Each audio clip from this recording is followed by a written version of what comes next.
আর কোন Soviet Russia চীন হতে দেব না,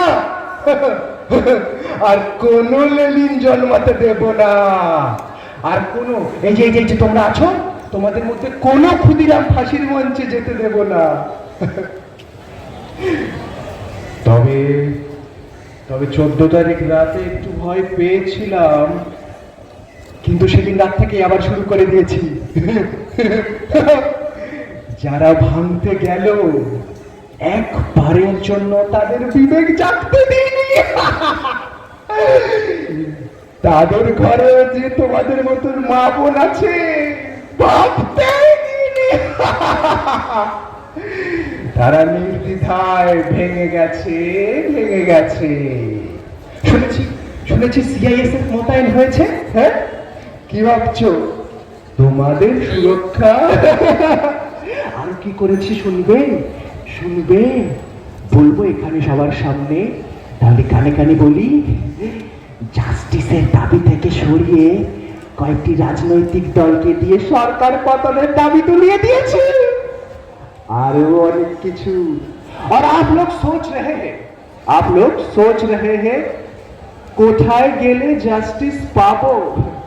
वहां पे सिर्फ तारीख पे तारीख। জাস্টিস তুমি বরং ঘুমিয়ে পড়ো, আর যদি ঘুম না পাই আমি দেব ঘুমের ওষুধ। জাস্টিসকে ওই নর্দমার পাকে ফেলে দেব। হ্যাঁ, আমি পারি। কি ভাবছো মা বাবার সঙ্গে এক ছাদের তলায় বসবাস করবে? আমি পারি তোমার মা বাবার বিচ্ছেদ ঘটাতে, তোমাকে দিয়েই তোমার মা বাবাকে বৃদ্ধাশ্রমে পাঠাতে আমি পারি।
তাণ্ডব চালানোর জন্য আরজি করে রাস্তা খুলে দিল।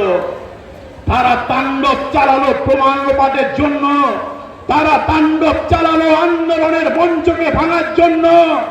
আমরা এখান থেকে বলতে চাই, গতকাল আন্দোলনের চাপে ওই আন্দোলনের যে মূল চক্রী সে আজকে গ্রেপ্তার হয়েছে গতকাল।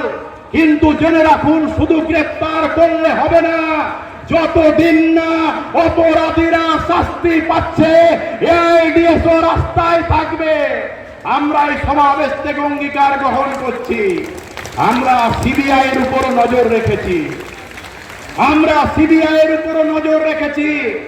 আমরা জানি ওই সারদা নারদা বকটুই শিক্ষক নিয়োগের দুর্নীতি, এরকম একাধিক কাণ্ডের সিবিআই বিচার করতে পারেনি। বাসে, ট্রামে, রাস্তাঘাটে, চায়ের দোকানে আলোচনা হচ্ছে। রাজ্য সরকারের সঙ্গে কেন্দ্র সরকারের সেটিং হয়ে গেছে।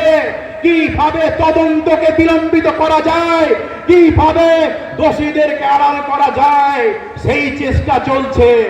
আমরা এই সমাবেশ থেকে রাজ্যের প্রশাসন আর সিবিআই কর্তাদের হুঁশিয়ারি দিয়ে জানাচ্ছি, যতদিন না পর্যন্ত বিচার হচ্ছে এআইডিএসও রাস্তা ছাড়বে না, সেন্দু দিয়ে লড়বে। গোটা দেশ জুড়ে একটাই স্বর, জাস্টিস ফর আরজি কর। আমি এই সমাবেশ থেকে আর একটা কথা বলতে চাই। আজকে গোটা এই আন্দোলন থেকে আওয়াজ উঠছে অরাজনৈতিক আন্দোলন।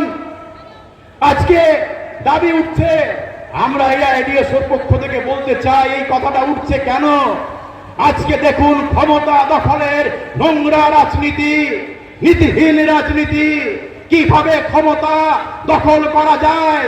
আজকে সমস্ত জনসাধারণের উপর একটার পর একটা আক্রমণ নামিয়ে এনে আজকে যে রাজনীতি ধর্ষকদেরকে আড়াল করতে চায়, ঢালাও হারে মদের লাইসেন্স দিয়ে গোটা সমাজের বিবেক মনুষ্যত্বকে রক্ষা মেরে ফেলতে চায়।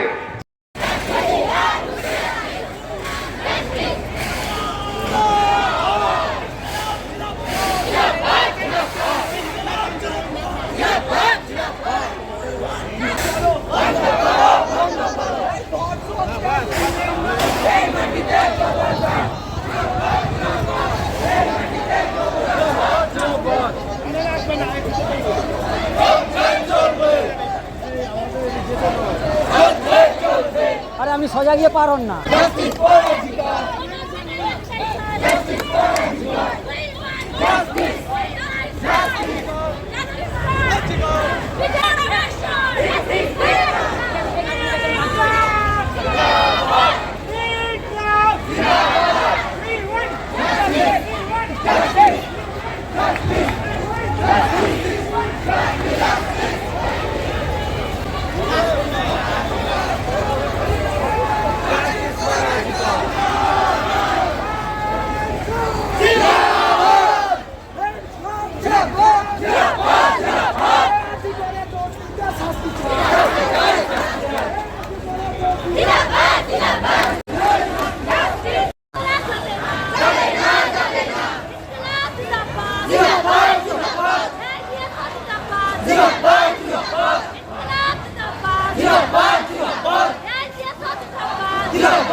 Why